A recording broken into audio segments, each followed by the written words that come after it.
What happens when two people decide to give up the regular day-to-day life and risk everything for adventure? Hi, I'm Yael from Love Luggage and Pots. My husband Tom and I packed our bags, left our life in Tel Aviv behind, and got on a plane to Vietnam. And we'd love to take you with us on this journey.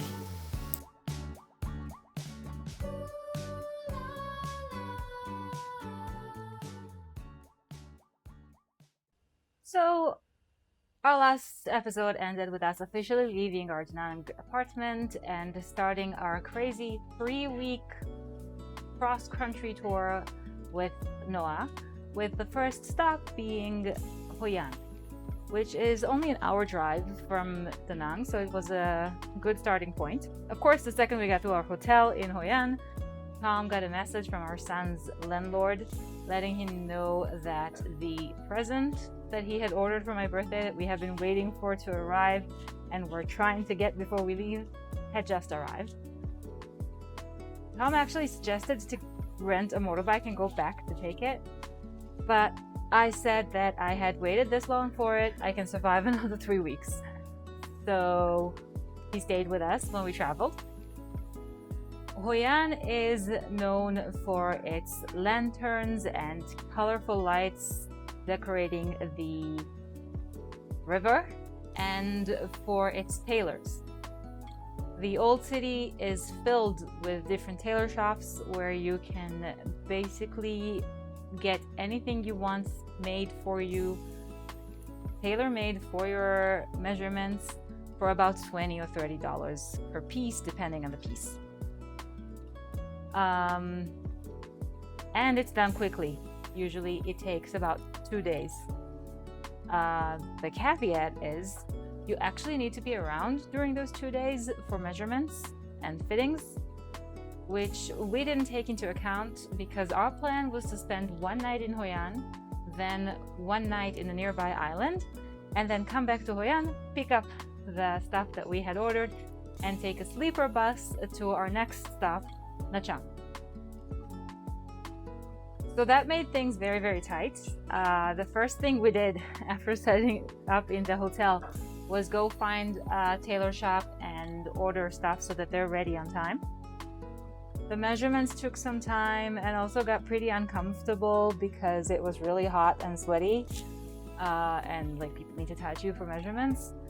But we got it done, and I ended up ordering this dress that I'm wearing right now and a set of a vest and shorts, and Noah got 3 dresses. Then we rushed back to the hotel to take a shower and got on a Grab to go see the Memory Show, which we have booked tickets to in advance. The Memory Show is a very impressive light music and dance show with hundreds of dancers telling the story of the history of the city. It is a beautiful experience. We arrived a little bit late, unfortunately, but we still got to enjoy most of the show.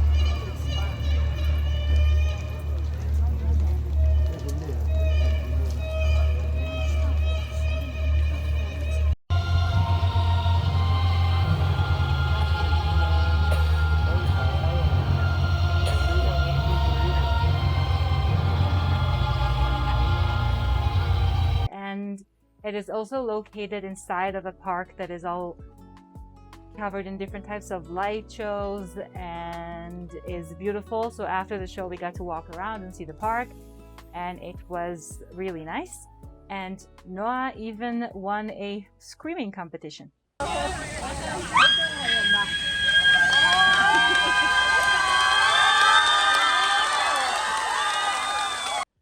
The next day was also very, very tight.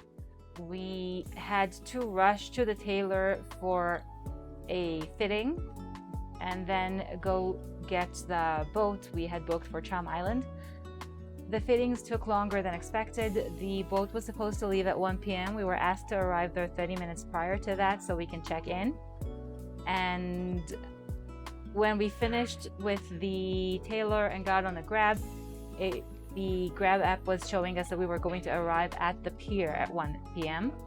At this point, one of the staff members is already texting me on WhatsApp, asking where we were, and I explained to her the situation, and she asked me for all of our details so she could do our check-in in advance while we were on the way and get us straight on the boat when we arrived. Eventually, the boat left 10 minutes late, and we were there at 1, but the stress was unpleasant, so during this, in our shoes, plan better. Usually people go to Cham Island on like a day trip, enjoy the beaches, go snorkeling, and go back to the mainland. We really wanted to stay the night there, and I strongly recommend that you do the same if you're in the area. We also were thinking to take public transportation ferry, but our research online showed that they weren't very reliable and it was complicated. So instead we booked a trip with one of the homestays on the island, and the trip included the boat back and forth, motorbike rentals, and it's a night on the homestay and a snorkeling trip. So that worked out really nicely for us. Cham Island is a very small island. It has about 3,000 people living on it. The families on Cham Island used to make a living primarily on fishing before it became a touristic spot, and now tourism is a big part of its financial situation as well. And it has reserved some of its natural charm, which is why you won't find fancy hotels and resorts there. You'll find some pretty basic homestays and some pretty gorgeous views.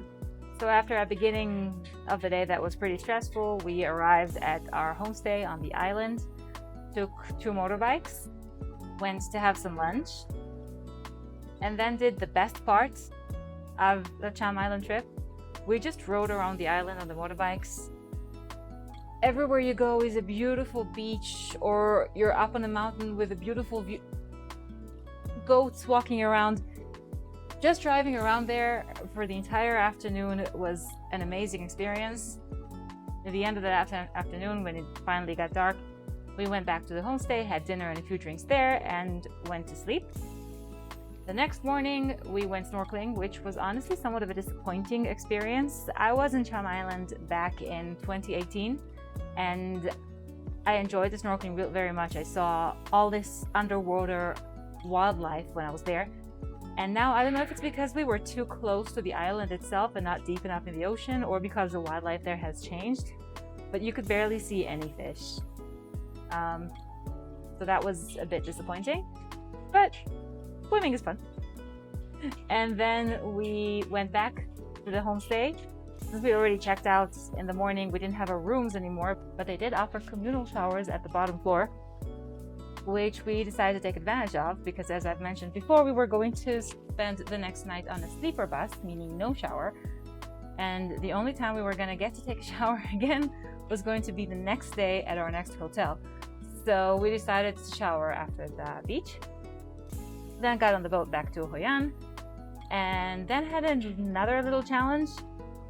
We had our luggage with us, and we had no hotel room in Hoi An anymore because we had checked out the way before to go to Cham Island. And we wanted to enjoy the day until our bus left at 11 p.m. So we had to find a place to leave our luggage in the meantime. We figured we could leave it at the office of the company that has the night bus taking us. So we went there first, and they said that we could, but the offices close at 8, so we would have to pick it up before 8. And we were like, we don't want to be limited with that, so let's try something else.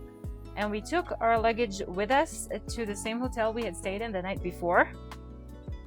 Luckily, the staff recognized us. They were a little bit confused with the request, but they ended up letting us leave the luggage there for the rest of the day, which was very nice of them. We then went back to the tailor for a final fitting, and then started just wandering around the city. by the river, watching all the lights and all the celebrations. I still remember Hoi An the way it was back in 2018, which was much more quiet and peaceful. And honestly, I was a little disappointed to see how massively touristic it has become. But I mean, what can you do? Things change and you have to adjust and accept, and it is still a beautiful experience. We got to go on a cruise and put our lanterns out in the ocean, and it was really nice. So I still recommend to visit Hoi An, but expect a lot of noise.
Anyway, at around 9 p.m. we got tired of walking around the city and went back to the hotel to pick up our luggage and took a Grab to the pickup point for the sleeper bus, which of course was like an hour late. So we ended up just sitting in the middle of the street for 2 hours, bored, waiting for the bus.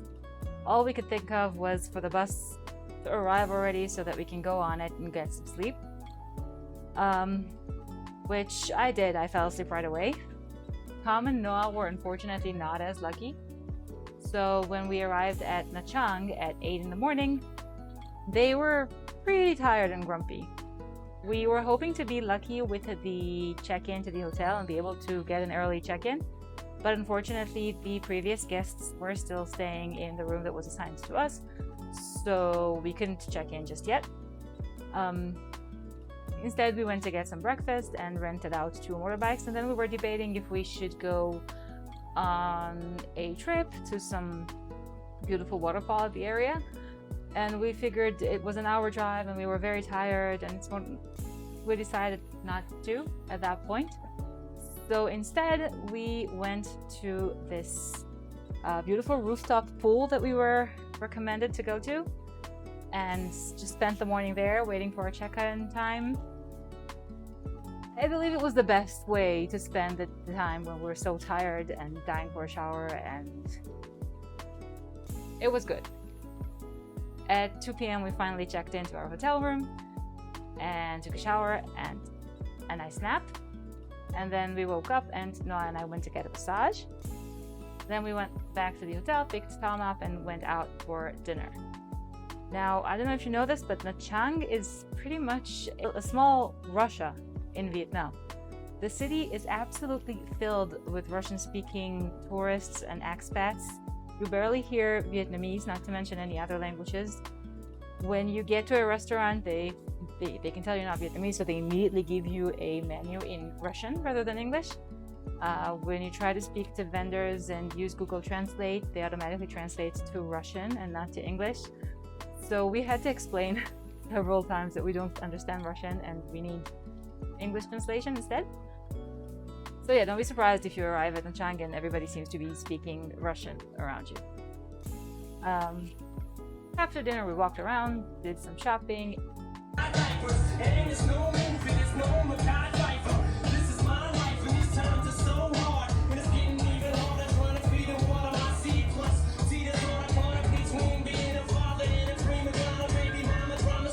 Went back to our hotel to sleep, because the next morning we were planning to wake up early for the real attraction of Nha Trang, which is Vinpearl. Vinpearl is this amazing water park slash theme park slash zoo slash it has performances as well. and it is on an island that is completely designed just for the park. You have to go on cable cars to get there. We spent a beautiful day there. Unfortunately, we couldn't film on the water slides and attractions because we weren't allowed to bring the camera with us, but I can tell you that they were great as well. They ended with this beautiful musical fountain show, which we enjoyed a lot.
Then we went back to the city and had dinner at this Mexican restaurant.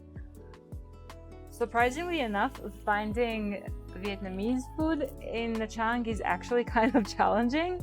If you're into borscht, on the other hand, that you can find pretty easily. So the next day, Noah and I woke up early for a nail appointment, which was a bit of a mistake because that ran longer than expected, and we ended up missing the bus we had booked to Dalat at noon.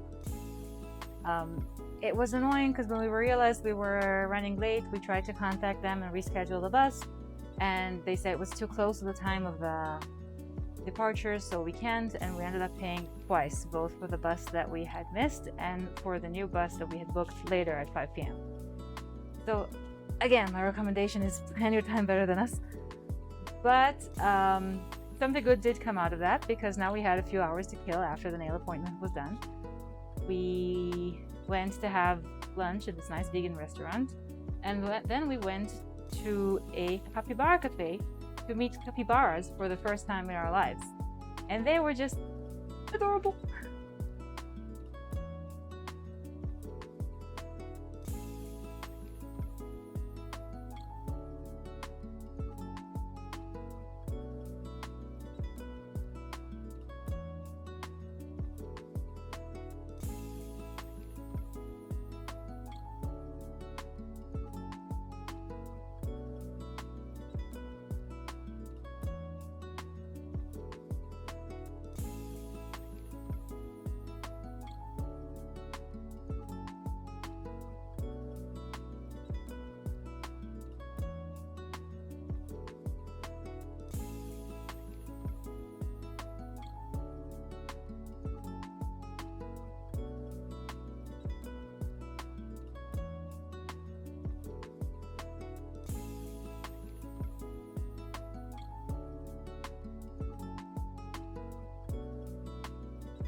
We then made it to the 5 o'clock bus to Dalat. But since we're already looking at cute animal pictures here, how about we skip for pet updates from back home and continue telling you all about Dalat in the next one. See you next week!